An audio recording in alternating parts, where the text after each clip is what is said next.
Yes. Yeah, perfect. Let me just pull that up. And then there's subtitles. Alrighty, there we go. So hello everybody, welcome to my info night. It's going to be on encephalitis. Hopefully you've been hanging in there. I know midterm season's upon us, so things are a little rough out there, but that's okay, we'll get through. So before we really get going here, I want to make a couple of key terms clear. Encephalitis is an inflammation of the brain, and it can come with any number of interesting little growths and other nasty surprises. A primary infection is when the brain is directly targeted, whereas a secondary infection is more of a result of the immune system overcompensating to fight an infection elsewhere. And the limbic system of the brain is often targeted in encephalitis, and it includes many important structures in the brain. So this includes the hippocampus, the hypothalamus, and the corpus callosum, though there is more involved. You know, like you see the amygdala here, but there's a ton of other little structures in there. So there are a few causes to encephalitis. One of the most common is a virus such as herpes simplex or rabies. It can also be caused by bacteria, usually something like meningitis or syphilis, and sometimes even the bacteria that causes Lyme disease, which you may be familiar with if you saw our first info night. I highly recommend watching that first one, by the way. We had a fantastic guest speaker for Lyme disease. Many autoimmune conditions or complications can cause encephalitis as well. So it's important to note the distinction between acute and chronic encephalitis. Acute encephalitis is often much more easily treated, and it can be any of the following: viral, bacterial, parasitic, limbic, or autoimmune. Limbic just is a subtype of one of the other categories, but it is commonly targeted in encephalitis, so many sources do distinguish limbic as a proper type of acute encephalitis. Some of the main types of chronic encephalitis are progressive multifocal leukoencephalopathy, or PML, subacute sclerosing panencephalitis, Rasmussen encephalitis, or Creutzfeldt-Jakob disease, also known as CJD. There can be a really wide range of symptoms with encephalitis. It really depends on where the main inflammation happens to be, because in the brain, you know, the structure dictates the function. The structure gets hit, the function gets hit. So for example, many people experience headaches, confusion, seizures, irritability, fevers, stiff neck, particularly with meningoencephalitis caused by meningitis, disorientation, psychosis, memory loss, or sensory motor disturbances. And just because it's interesting, the chronic variants are quite different, just because they're so much longer lasting and they can do a fair bit more damage. So progressive multifocal leukoencephalopathy is the reactivation of the John Cunningham virus in the oligodendrocytes in the brain, and it's seen in patients with compromised immune systems, especially people who have AIDS.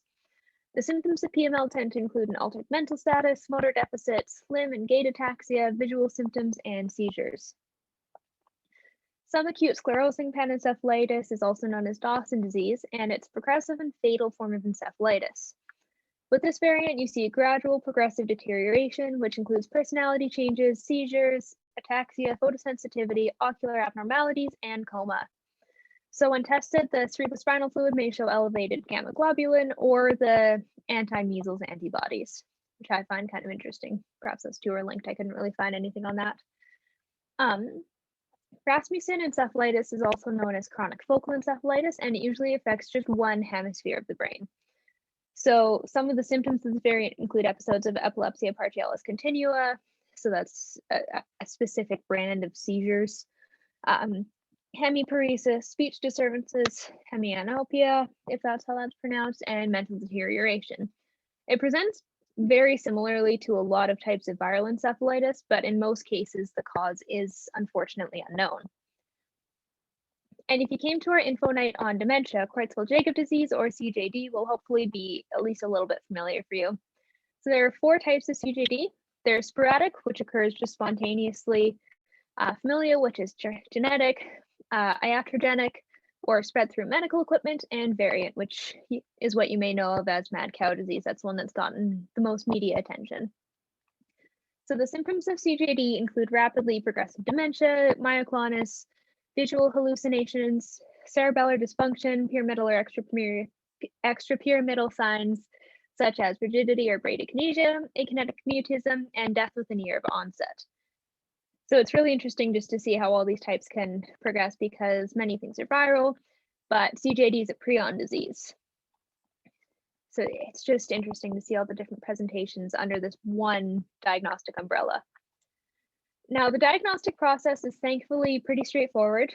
An MRI can be used to visually detect inflammation, or an EEG or electroencephalogram can be used to detect abnormal brain signals. A lumbar puncture, also known as a spinal tap, can be used to test the cerebrospinal fluid for certain markers of something that may cause encephalitis. Blood tests and urinalysis can also be used for this purpose.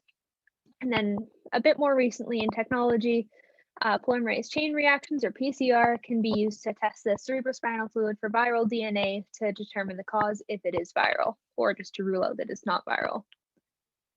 There's also a number of treatments, including antiviral meds, sedatives, acetaminophen for fevers, antibiotics, steroids, occupational and/or physical therapy, and pyrimethamine-based medications, and that one's specifically for toxoplasmic encephalitis.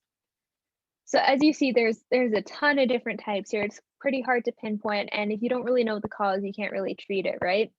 So that leaves a lot of people without help. And I do have a video for you here. It's just a couple minutes long. It's a woman and her mother recounting her experiences with encephalitis.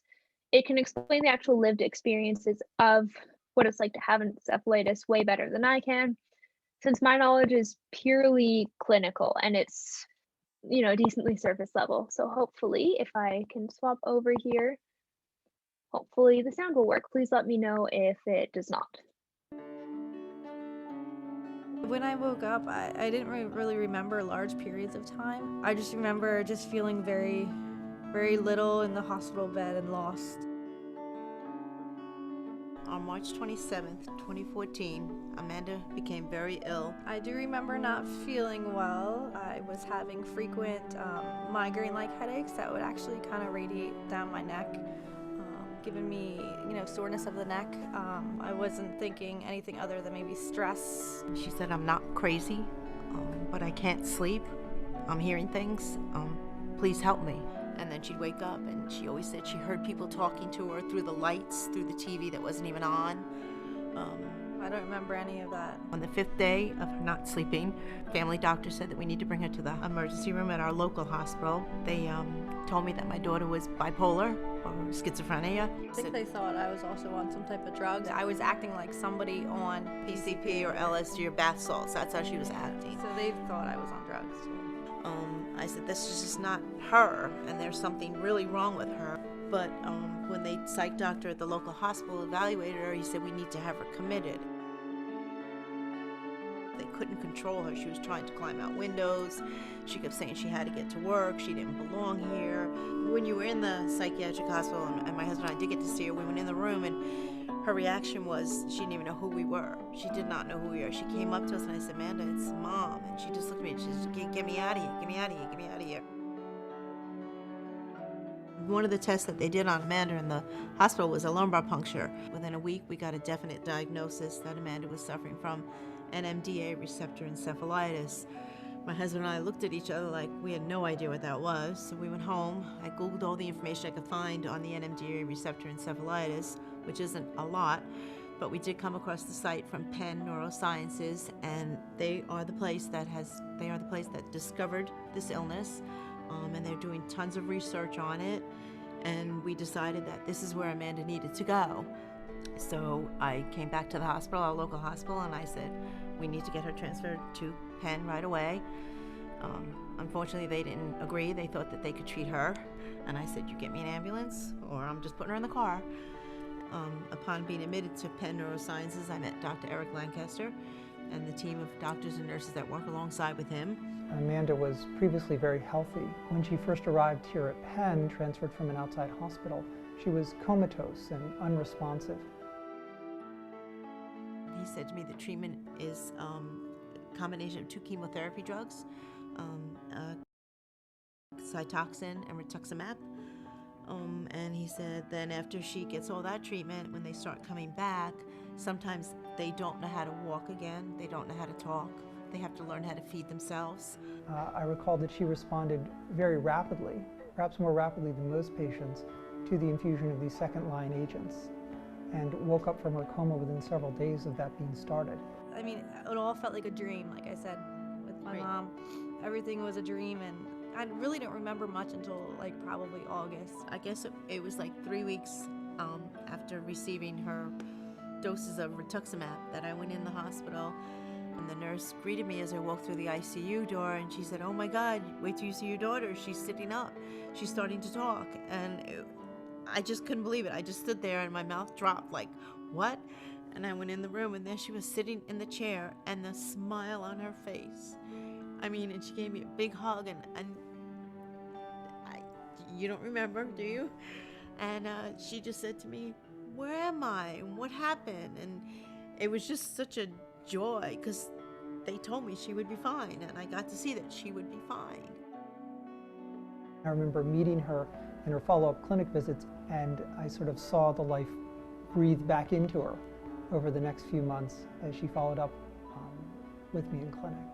Finally, I could say it's been a year. I feel like I'm back to myself. It's been a long road. I thank Dr. Lancaster, Dr. Delmu. It was really exciting meeting him, and he just told me, just with a big smile and a hug, just live your life. Just live your life.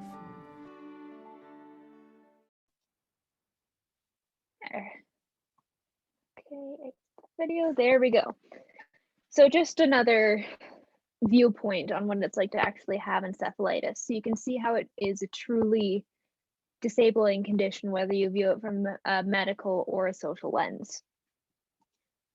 So I'm asking you to vote on some topics for April. That's when our next topic-centered info night is going to be. I'm asking you to decide between eating disorders, HIV/AIDS, and fibromyalgia. So you can use the QR code here to access the survey or the link below it. Robin is also please going to send this out later in an email, please. So don't feel rushed. There's no rush. You can get to it whenever. And don't forget to request topics that you'd like to see on future surveys, because I can always try to add those in there depending on what's happening. Other awareness days coming up are as follows. So it's Eating Disorder Awareness Week, March 1st to 7th. March is also Ovarian Cancer Awareness Month and Endometriosis Awareness Month and Brain Injury Awareness Month. International Women's Day is on March 8th. AIDS Awareness Day is on March 20th. April is IBS Awareness Month. April is also Parkinson's Awareness Month, and MS or Multiple Sclerosis Awareness Week is April 20th to 25th. So already, team, thanks for listening to me tonight, and stay tuned for news of our next event. And take a look at our brand new Instagram page. We just made it, I think, about a week ago now. It is IDEAA.uCalgary. Give us a follow. That's when we're going to be communicating a lot of our events as well as over email. So does anybody have any questions for me before I pass you off to John to hear about our charity for this topic? And I'll answer questions to the best of my abilities, but there's a lot of jargony stuff out there.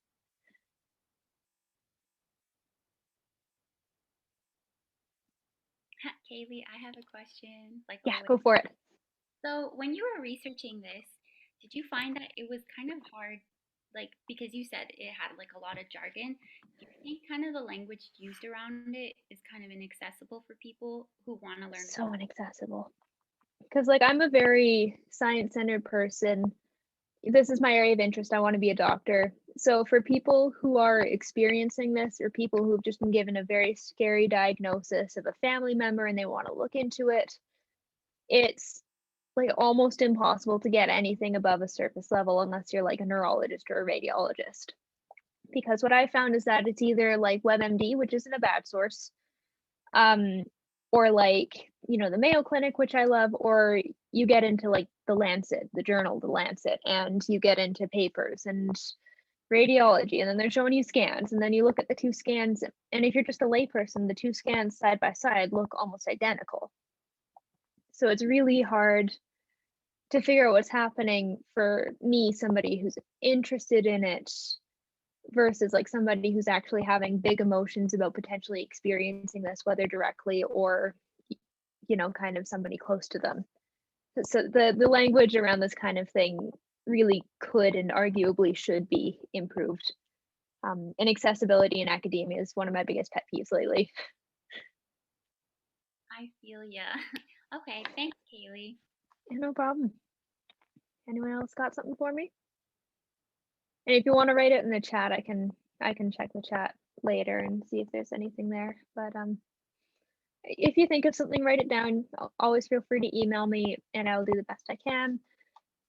I'm not an expert, but I will do my best to point you towards good sources.